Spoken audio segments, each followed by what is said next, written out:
कहते हैं ना, परिवर्तन ही प्रकृति का नियम है। ये एक बहुत ही सरल लेकिन बहुत गहरी बात है। और जब हम अंतर्राष्ट्रीय संबंधों की दुनिया को देखते हैं तो ये नियम और भी ज्यादा सच लगता है। बिल्कुल। आज हम एक ऐसे ही बड़े बदलाव पर गहराई से बात करेंगे। हमारे पास द हिंदू में प्रकाशित एक लेख है जो 2025 की अमेरिकी राष्ट्रीय सुरक्षा रणनीति यानी नेशनल सिक्योरिटी स्ट्रैटेजी का विश्लेषण करता है। और ये विश्लेषण वाकई दिलचस्प है, खासकर उन लोगों के लिए जो यूपीएससी जैसी परीक्षाओं की तैयारी कर रहे हैं, क्योंकि ये सीधे सीधे भारत की विदेश नीति से जुड़ा है। हाँ, आज की हमारी चर्चा का मिशन ये समझना है कि भारत अमेरिका संबंध जो कभी एक मजबूत साझेदारी की दहलीज पर थे, अब बर्डन शेयरिंग यानी जिम्मेदारियों के बंटवारे के दौर में कैसे जा रहे हैं। तो चलिए इस लेख के तर्कों की परतें खोलते हैं और देखते हैं कि भारत के लिए इसके क्या मायने हैं। चलिए। इस कहानी को समझने के लिए मुझे लगता है सबसे पहले हमें समय में थोड़ा पीछे चलना होगा, साल 2005 में। हाँ, वो एक बहुत जरूरी साल था। ये वो समय था जब भारत अमेरिका संबंधों में एक ऐतिहासिक बदलाव की नींव रखी जा रही थी। हमारे स्रोत के जो लेखक हैं वो उस वक्त प्रधानमंत्री के एक टास्क फोर्स का हिस्सा थे, तो उन्हें इसे बहुत करीब से देखने का मौका मिला था। और वो बताते हैं कि उस वक्त का माहौल ही कुछ और था। एक अलग ही ऊर्जा थी। अमेरिका की तरफ से एक ऐसा बयान आया था जिसकी किसी ने कल्पना भी नहीं की थी। क्या था वो बयान? अमेरिका ने आधिकारिक तौर पर कहा कि वो 21वीं सदी में भारत को एक प्रमुख विश्व शक्ति बनने में मदद करना चाहता है। मदद करना चाहता है? हाँ, जरा इस वाक्य के वजन को समझिए। ये कोई मामूली कूटनीतिक भाषा नहीं थी, ये एक वैचारिक बदलाव का संकेत था। ये शब्द आज के दौर में सुनने में लगभग असंभव लगते हैं। ऐसा क्यों करना चाहता था? उस समय अमेरिका के इस आत्मविश्वास के पीछे क्या सोच थी? देखिए, यही सबसे दिलचस्प बात है। उस समय का अमेरिका आत्मविश्वास से लबरेज था। उसकी सोच ये थी कि अगर भारत जैसी एक जिम्मेदार और लोकतांत्रिक उभरती हुई शक्ति मजबूत होती है तो इससे पूरी दुनिया मजबूत होगी। अच्छा। ये एक तरह से पॉजिटिव सम गेम था, जहां एक की जीत दूसरे की भी जीत होती है। उनका मानना था कि भारत का उदय अमेरिकी हितों के खिलाफ नहीं बल्कि उनके पक्ष में है। और इसी सोच ने Bharat America civil nuclear deal जैसी ऐतिहासिक संधि की नींव रखी थी। बिल्कुल। उस डील ने भारत को दशकों के परमाणु अलगाव से बाहर निकाला।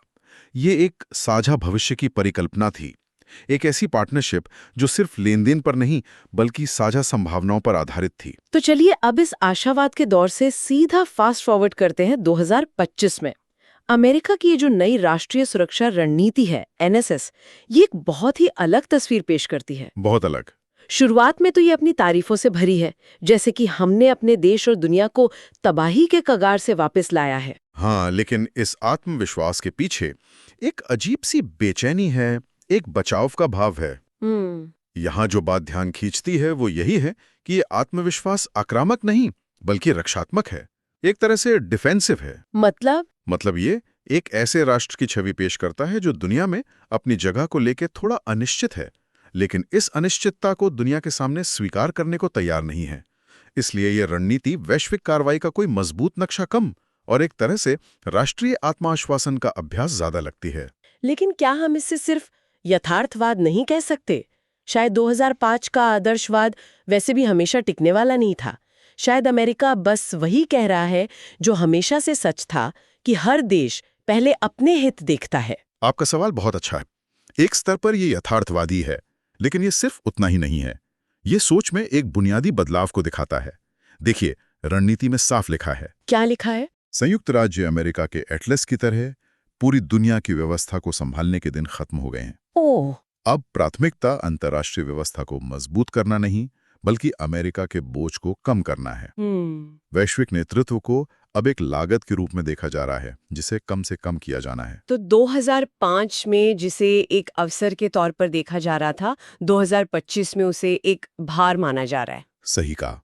जो भाषा साझेदारी की थी वो अब बोझ की भाषा में बदल गई है। ये वाकई एक बहुत बड़ा वैचारिक बदलाव है। अब आते हैं उस सवाल पर जो शायद हर कोई जानना चाहता है। इस नई दुनिया में, इस नई अमेरिकी सोच में भारत कहाँ खड़ा है? ये बदलाव भारत के संदर्भ में बहुत स्पष्ट नजर आता है।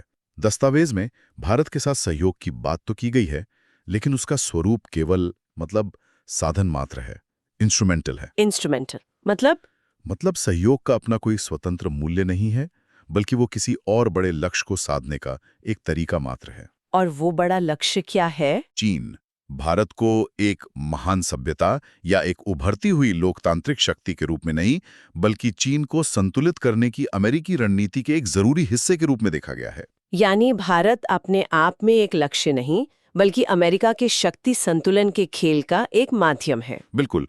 एनएसएस दस्तावेज में एक लाइन है जो सब कुछ साफ कर देती है।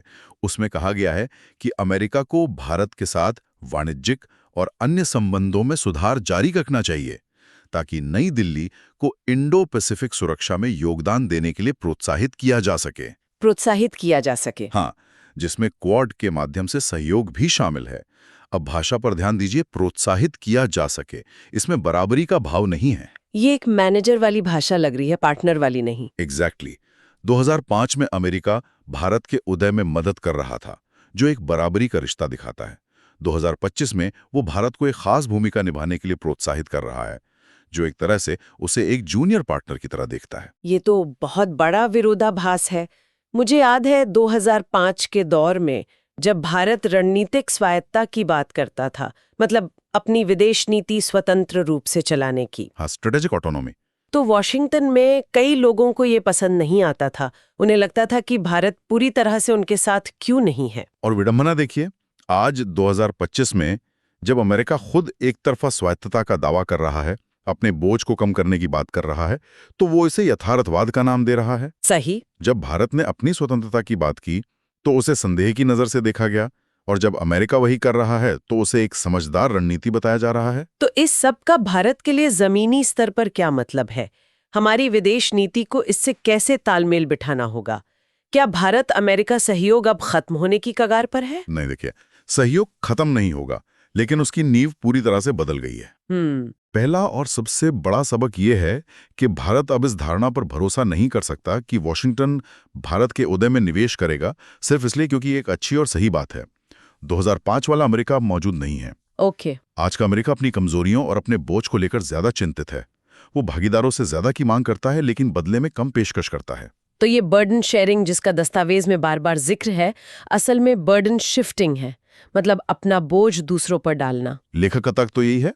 ये कहने का एक विनम्र तरीका है कि अब आप अपनी सुरक्षा की जिम्मेदारी खुद उठाइए। अच्छा। एनएसएस दस्तावेज खुद संकेत देता है कि भागीदारों को अपने क्षेत्रों की प्राथमिक जिम्मेदारी लेनी होगी। ये एक साफ संकेत है कि अमेरिकी समर्थन अब बिना शर्त और असीमित नहीं होगा। मतलब ये सशर्त और सीमित होगा। हाँ, बिल्कुल। सहयोग अब आदर्शवाद पर नहीं, बल्कि विशुद्ध लेनदेन पर आधारित होगा। सहयोग वहीं बना रहेगा जहां दोनों के हित हूबहू मेल खाते हैं। जहां नहीं खाते, वहां भारत को अकेला चलना पड़ सकता है। तो क्या 2005 के उस सुनहरे दौर से सीखने के लिए कुछ भी नहीं बचा है? क्या वो सब एक भूल थी? नहीं, बिल्कुल नहीं। 2005 का सबक आज भी बहुत मूल्यवान है। ये हमें याद दिलाता है कि बड़े रणनीतिक परिवर्तन तब होते हैं जब दोनों पक्षों में आत्मविश्वास हो, और ये गहरा विश्वास हो कि दूसरे का उदय खुद को भी मजबूत करेगा। एक पॉजिटिव सम वाली सोच। सही। 2025 की रणनीति उस आत्मविश्वास से नहीं, बल्कि एक तरह की असुरक्षा से जन्मी है। यह रणनीति अतीत में की गई गलतियों के पछतावे, वैश्विक संस्थाओं पर संदेह और अमेरिकी प्रधानता की पुरानी धारणा को किसी तरह बचाए रखने की चिंता से बनी है। तो अगर भारत को 21वीं सेंचुरी की एक प्रमुख विश्व शक्ति बनना है, तो ये सपना अब किसी बाहरी ताकत की इच्छा से पूरा नहीं होगा। ये हमें खुद ही साकार करना होगा। एकदम। और ये तभी होगा जब भारत के पास इस बिखरी हुई वैश्विक व्यवस्था में स्वतंत्र रूप से काम करने के लिए सिर्फ इच्छा शक्ति ही नहीं, बल्कि रणनीतिक आत्मविश्वास और भौतिक क्षमता भी होगी। एक दिलचस्प विरोधाभास यह है कि अमेरिका की घटती प्रतिबद्धताएं दुनिया में एक खाली जगह बना रही हैं। भारत के लिए चुनौती उस खाली जगह को भरना नहीं है, क्योंकि हम अमेरिका की नकल नहीं कर सकते। तो फिर चुनौती क्या है? चुनौती ये है कि हम अपने पैमाने, अपने हितों और अपने स्वभाव के अनुकूल एक नई भूमिका तैयार करें। 2005 की धारणाएं शायद वापस ना आए, लेकिन उन धारणाओं को जन्म देने वाली आकांक्षा को पूरा करना अब पूरी तरह से भारत के अपने हाथों में है। ये वाकई एक गहरा विश्लेषण है, जो दिखाता है कि अंतर्राष्ट्रीय संबंधों की दुनिया कितनी तेजी से बदल रही है। 2005 की उम्मीदों से लेकर 2025 की यथार्थवादी और लेन-देन पर आधारित चुनौतियों तक भारत अमेरिका संबंधों का आधार पूरी तरह से बदल गया है। हाँ, और आज की चर्चा का मुख्य सार यही है कि अमेरिका का नजरिया भारत को एक भागीदार के रूप में सक्षम बनाने से हटकर उसे अपनी रणनीति के कार्यात्मक हिस्से के रूप में देखने का हो गया है। आत्मनिर्भरता का विचार अब सिर्फ अर्थव्यवस्था तक सीमित नहीं रह सकता। इससे भारत की विदेश नीति का भी केंद्रीय स्तंभ बनना होगा। बिल्कुल। अब जिम्मेदारी पूरी तरह से भारत पर है कि वो अपनी नियति कैसे गढ़ता है। और इस चर्चा के अंत में हम अपने श्रोताओं के लिए एक विचार छोड़कर जा रहे हैं। इस पर जरूर सोचिएगा। एक ऐसी दुनिया में भारत को अपना रास्ता कैसे बनाना चाहिए जहां उसका सबसे मजबूत रणनीतिक साझेदार लगातार लेन देन पर आधारित होता जा रहा है। बहुत जरूरी सवाल है। और एक प्रमुख विश्व शक्ति बनने की अपनी महत्वाकांक्षा को पूरा करने के लिए उसे कौन से नए गठबंधन या कौन से नई रणनीतियां बनानी होंगी। अगर ये चर्चा आपको उपयोगी लगी तो इसे लाइक करें, सब्सक्राइब करें और अपनी टिप्पणियों के माध्यम से हमें बताएं कि आप आगे किन विषयों पर ऐसी गहन चर्चा चाहते हैं।